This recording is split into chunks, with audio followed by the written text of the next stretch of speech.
Bien, bonjour à tous et bienvenue dans cette nouvelle vidéo. Alors aujourd'hui, je vais vous parler de mon installation complète, c'est-à-dire le générateur solaire plus les panneaux solaires.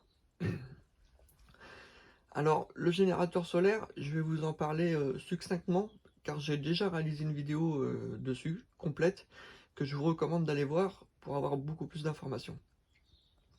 Je vais surtout vous parler de l'ensemble, générateur plus panneaux solaires, pour quelle utilité, pour quel appareil. Et je vais répondre également à quelques questions qui ont été posées dans les commentaires. Alors, le générateur, brièvement, c'est le Fossibot F3600. Il fait 3600 watts pour le 220, 3840 watts total, donc quasiment de 4 kW. Et son gros avantage, c'est qu'il peut charger 2000 watts de charge solaire. Là, il ne charge pas 2000 watts de charge solaire, puisqu'il est en train de réduire, puisqu'il est à 100%. Sinon, il serait peut-être à 1000, entre 1000 et 1500 en ce moment, parce que le soleil n'est pas tout à fait au zénith, il est 11 heures, et donc on n'a pas encore la puissance maximale. Personnellement, déjà, puisque je vous parle du solaire, là, donc vous voyez, il y a le petit logo, comme quoi je suis branché sur le solaire. Théoriquement, on peut avoir 2000 watts de charge solaire. Pour l'instant, moi, avec mon montage, j'ai réussi à avoir 1800 watts. J'ai pas réussi à avoir plus. Mais je suis grandement satisfait. Ça correspond pleinement à mes besoins. Il couvre complètement mes besoins quotidiens. Alors, quels sont ces besoins? Tout d'abord, comme tout le monde, j'ai tablette, ordinateur qui est un peu plus loin. J'ai un micro-ondes qui est dans un placard. J'ai le chauffe-eau ici qui fait 1800 watts.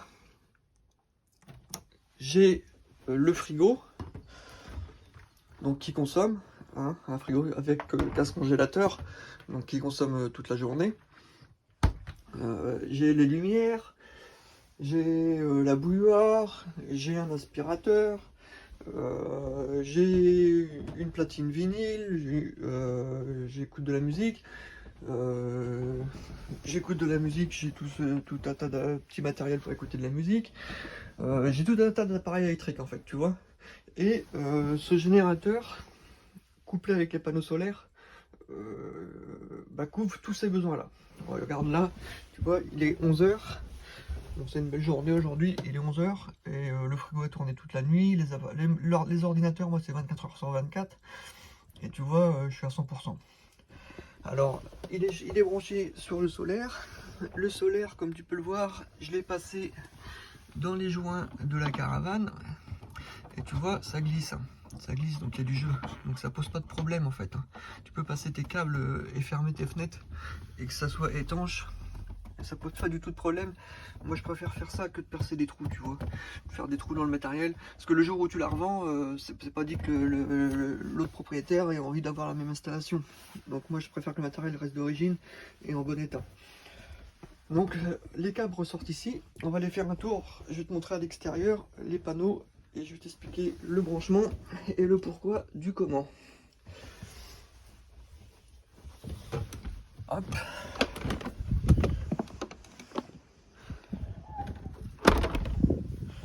Alors comme je te disais, les câbles sortent à l'extérieur.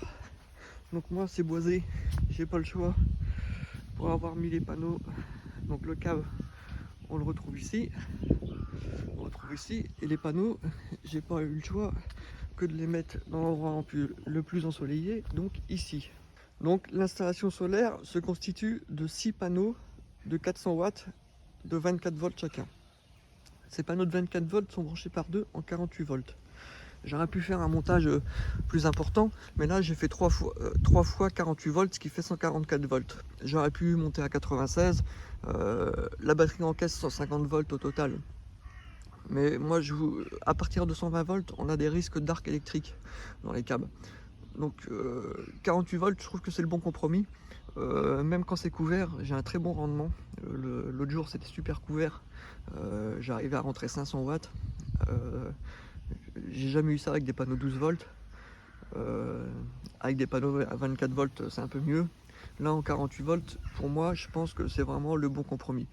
Avoir du 96, non, je voyais pas trop l'intérêt. Je suis resté sur le 48 et Voilà, t'as vu là il est 11h, je suis à 100%. Même quand c'est couvert, au pire ça va être entre 11h et midi, je vais être à 100%. Donc pour moi c'est parfait. Même l'hiver ça fonctionnera. Quand là on est quasiment dans la dernière partie de septembre. Quand tu es avant midi à 100%, ça veut dire que dans l'hiver il te reste 4 heures de plus d'après-midi à charger. Je serai peut-être à 100% à 13h, je sais pas, au creux de l'hiver, on verra bien. Je te referai des vidéos là-dessus. Bon bah là aujourd'hui c'est une belle journée, c'est sûr, il n'y a pas de problème, ça charge bien. Mais comme je te disais l'autre jour c'était couvert et avec le 48 volts j'arrivais à sortir 500 volts, ce qui fait que la batterie est quand même montée à 100% assez rapidement. On va retourner à l'intérieur et je vais répondre aux questions que certains internautes ont posées sur la batterie. Alors la première question c'est le bruit. Alors tu vois, je vais te montrer une petite vidéo sur le bruit. Je te montre un exemple du bruit qu'elle peut faire quand vraiment on tape dedans en fait. Et là si tu veux, donc il y a un petit rayon de soleil là, je rentre 1400, 1300, tout à l'heure je rentrais 1800 watts, mais j'ai allumé mon chauffe-eau électrique qui consomme quasiment 1800 watts, 1790 watts exactement. Donc les ventilos se mettent en route. Elle fait un peu de potin quand même, faut remarquer, voilà, ça fait du bruit. Et tu vois là ça ralentit. Mais bon c'est temporaire, hein, elle fait pas tout le temps ce bruit là. Là c'est parce que j'ai mis le chauffe-eau et elle a besoin de refroidir et il y a une forte capacité de solaire qui entre. Là c'est en train de se recouvrir donc forcément que le solaire ça descend, là ça remonte. Alors moi j'ai fait un montage en 48 volts et c'est le top. J'arrive à monter à plus de 1800 watts. J'ai pas vu les 2000 watts encore, mais j'en suis pas loin. Cette batterie, je rappelle qu'elle peut rentrer jusqu'à 2000 watts de charge solaire. 2000 watts par heure. Donc c'est vraiment ça son gros point fort en fait. La seconde question, c'était comment avoir 2000 watts, sachant qu'on est bridé à 150 volts. Eh bien, moi, tu vois, j'ai monté 6 panneaux de 400 watts, donc j'ai 2520 watts au total, donc un peu plus. Donc avec la déperdition, je vais peut-être pas avoir tout à fait 2000 watts, mais j'ai déjà eu 1800 watts, hein, je les ai déjà vus sur la batterie, les 1800 watts. Hier, je suis monté à 1800 watts, et en plus, il y avait un espèce de pseudo-nuage devant le soleil. Donc peut-être qu'avec un beau temps comme aujourd'hui, je vais peut-être avoir plus. Et donc un montage, j'ai mis un panneau supplémentaire, j'ai pas arrêté à 2000 watts, je suis monté à 2520 watts en mettant un panneau supplémentaire. Et donc je suis à 144 volts, en dessous les 150 volts.